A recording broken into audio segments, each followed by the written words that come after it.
আসসালামু আলাইকুম প্রিয় শিক্ষার্থীবৃন্দ, তোমাদের জন্য একটা গুড নিউজ চলে আসছে।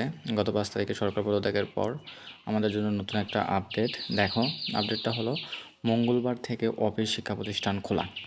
মঙ্গলবার সকাল ৬টার পর থেকে কারফিউ থাকবে না বলে জানিয়েছেন আইএনপিআর। চলো এবার আমরা খবরটা পুরো বিস্তারিত পড়ে দেখে কী আছে। দেখো, খবরটা ঘোষণা হয়েছে কিন্তু ৫ই আগস্ট 11টা 53, প্রায় 12টা, যার ধরা যাবে 6 আগস্টের। চলো এবার তাহলে আমরা দেখে নিই কী বলছে। পুরো খবরটা আমরা দেখি।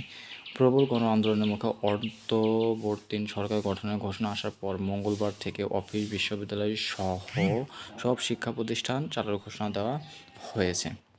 একই সঙ্গে মঙ্গলবার সকাল ৬টা পর্যন্ত কারফিউ থাকবে বলে জানিয়েছেন আন্তঃবাহিনী জনসংযোগ পরিদপ্তর।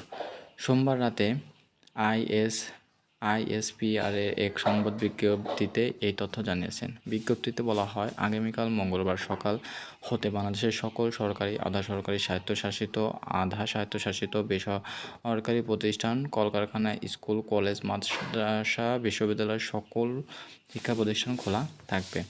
একই বিজ্ঞপ্তিতে সোমবার রাত 12টা হতে মঙ্গলবার ভোর 6টা পর্যন্ত কারফিউ বলবৎ থাকবে বলে জানানো হয়েছে।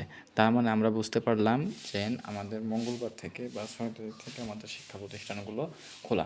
এবং তোমাদের যারা ক্লাস 6 থেকে ক্লাস 9 পর্যন্ত, 10 পর্যন্ত যাদের পরীক্ষা চলছে, শিক্ষা মূল্যায়ন পরীক্ষা চলছে, তাদেরও অবশ্যই 1-2 দিনের মধ্যেই নিউজ চলে আসবে তোমাদের পরীক্ষা নিয়ে আপডেট।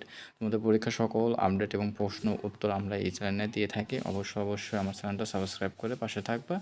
দেখা হবে নতুন কোনো আপডেট নিয়ে। ততক্ষণ পর্যন্ত তোমরা সবাই ভালো থাকো, সুস্থ থাকো। খোদা হাফেজ।